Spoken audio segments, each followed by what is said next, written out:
রাসূলুল্লাহ সাল্লাল্লাহু আলাইহি ওয়াসাল্লামের একজন প্রিয় সাহাবী হযরতে আনাস রাদিয়াল্লাহু তাআলা, ছোট্ট মানুষ, 10 বছর বয়সে রাসূলুল্লাহর খাদেম হিসেবে নিযুক্ত হয়েছেন। সুবহানাল্লাহ পড়বেন না? আল্লাহ রাসূল সাল্লাল্লাহু আলাইহি ওয়াসাল্লাম মক্কাতুল মুকাররমা থেকে মদিনাতুল মুনাওয়ারায় হিজরত করার 10 বছর পূর্বে হযরতে আনাসের জন্ম হয়েছে। রাসূলুল্লাহ যখন মক্কা থেকে মদিনাতুল মুনাওয়ারায় হিজরত করেছেন, মক্কার থেকে মদিনায় হিজরত করার সঙ্গে সঙ্গে মদিনার লোকেরা রাসূলুল্লাহ সাল্লাল্লাহু আলাইহি ওয়াসাল্লামের কাছে অনেক কিছু হাদিয়া নিয়ে আসতেন। অনেক লোকেরা রাসূলুল্লাহর কাছে আসতেন। হযরতে আনাস রাদিয়াল্লাহু তাআলা আনহু, উনার মা উনাকে নিয়ে রাসূলের দরবারে হাজির হয়েছে। সুবহানাল্লাহ পড়বেন না? হযরতে আনাসের আম্মা রাসূলের কাছে গিয়ে বললেন, ইয়া রাসূলুল্লাহ, ইয়া হাবিবাল্লাহ, ওগো আল্লাহর নবী, আপনাকে মদিনাতুল মুনাওয়ারার লোকেরা অনেক কিছু হাদিয়া দেয়, কিন্তু আমি একজন গরিব মানুষ, আমার কাছে আপনাকে হাদিয়া দেওয়ার মতো তেমন কোনো কিছু নাই। ইয়া রাসূলুল্লাহ, ইয়া হাবিবাল্লাহ, আমার ঘরের মধ্যে শুধুমাত্র আমার ছোট্ট ছেলে আনাস আছে। আনাস ব্যতীত আপনাকে হাদিয়া দেওয়ার মতো কোনো কিছু নাই। আজকে আমি আমার সন্তান আনাসকে আপনার দরবারে হাদিয়া হিসেবে পেশ করলাম। ইয়া রাসূলুল্লাহ, ইয়া হাবিবাল্লাহ, আপনি যতদিন এই দুনিয়ার জমিনের মধ্যে বেঁচে থাকবেন ততদিন পর্যন্ত আমার ছোট্ট বালক আনাস আপনার খেদমত করবে। কোন সুবহানাল্লাহ। ইয়া রাসূলুল্লাহ, ইয়া হাবিবাল্লাহ, আমার ছোট্ট ছেলে আনাস 10 বছর বয়স, শুধুমাত্র তার, সে আপনার খেদমত করবে, আপনার কাছে থাকবে, আপনার কাপড় চোপড় ধুয়ে দেবে, আপনার পানির গ্লাসটা আগাইয়া দিবে। ইয়া রাসূলুল্লাহ, ইয়া হাবিবাল্লাহ, আপনার যত কাজ আছে আমার ছোট্ট বালক হযরতে আনাস আপনার খেদমত করবে, আপনি তা কবুল করেন। রাসূলুল্লাহ সাল্লাল্লাহু আলাইহি ওয়াসাল্লামের খেদমত করেছে হযরতে আনাস 10 বছর। কয় বছর? জোরে বলেন না, কয় বছর?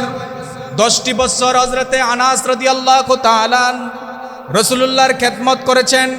আল্লাহ রাসূলের খেদমত করার কারণে আল্লাহর হাবিব সাল্লাল্লাহু আলাইহি ওয়াসাল্লাম হযরতে আনাসের জন্য দোয়া করে দিয়েছেন। আল্লাহর হাবিব আনাসের জন্য একটা দোয়া করেছেন। আল্লাহর হাবিব হযরতে আনাসের মাথার মধ্যে হাত রেখে বলেছেন, আল্লাহুম্মা আকসির মালাহু ওয়া ওয়ালাদাহ। আল্লাহর হাবিব সাল্লাল্লাহু আলাইহি ওয়াসাল্লাম বলেছেন, ও আল্লাহ, আপনি আনাসের মালের মধ্যে, সন্তানের মধ্যে বরকত দান করেন। কোন সুবহানাল্লাহ। ও আল্লাহ, আপনি আনাসের মাল বাড়াইয়া দেন, সম্পদ বাড়াইয়া দেন, সন্তানাদি বাড়াইয়া দেন। ওয়া বারিক লাহু ফিমা আতাইতা, এবং তাকে যা কিছু দান করেছেন সব কিছু বৃদ্ধি করে দেন, বরকত দান করে দেন। সুবহানাল্লাহ পড়বেন না? রাসূলুল্লাহর এই দোয়া করার কারণে হযরতে আনাস রাদিয়াল্লাহু তাআলা তিনি এত বরকত পেয়েছেন। রাসূলুল্লাহর এই দোয়াটা আল্লাহ তাআলা, আল্লাহ পাক রাসূলুল্লাহর এই দোয়ার মধ্যে এত বরকত দান করেছেন। হযরতে আনাসের একটা খেজুরের বাগান ছিল। অন্যান্য সাহাবীদের যত খেজুরের বাগান ছিল সবার খেজুরের বাগানে বৎসরে একবার খেজুর ধরত, আর রাসূলুল্লাহর দোয়ার বরকতে আনাসের খেজুরের বাগানে প্রত্যেক বছর 2 বার খেজুর ধরত। কোন সুবহানাল্লাহ। শুধু তাই নয়, হযরতে আনাস রাদিয়াল্লাহু তাআলাকে আল্লাহ তাআলা দুনিয়াতে 80টা সন্তান দান করেছে। সুবহানাল্লাহ কইতেন না?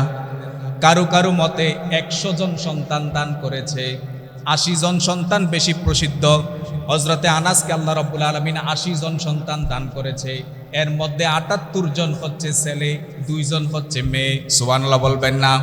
আমাদের এই মুহূর্তে এখানে যারা উপস্থিত আছেন এমন একজন ব্যক্তি হাত তুলেন যে, হুজুর আমার 15 জন সন্তান আছে। আসেনি? কথা কেন আছে নাকি কারু?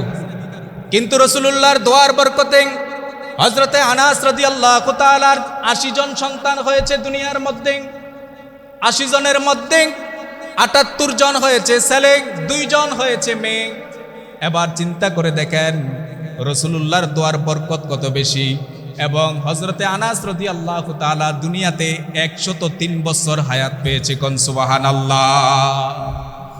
আমাদের এই গ্রামের মধ্যে আপনারা বলেন তো 100 বছরের কয়জন মুরব্বী আছে? পাইবেননি? কথা কন না, পাইবেন? 100 জন 100 বছর হয়েছে এমন মুরব্বী আমাদের পুরা গ্রামের মধ্যে একজনও পাওয়া যাবে এই মুহূর্তে? আমার মনে হয় না পাওয়া যাবে। কিন্তু আল্লাহ রাব্বুল আলামিন রসুলুল্লাহর দোয়ার বরকতে হজরতে আনাসকে দুনিয়ার জমিনের মধ্যে 103 বছর হায়াত দান করেছে। কোন সুবহানাল্লাহ! এটা রসুলুল্লাহর একমাত্র দোয়ার বরকত। সুবহানাল্লাহ পড়বেন না? এবং আনাস রাদিয়াল্লাহু তাআলা যেই কাজটা করতেন এই কাজের মধ্যে আল্লাহ তাআলা বরকত দান করে দিয়েছে। কোন সুবহানাল্লাহ!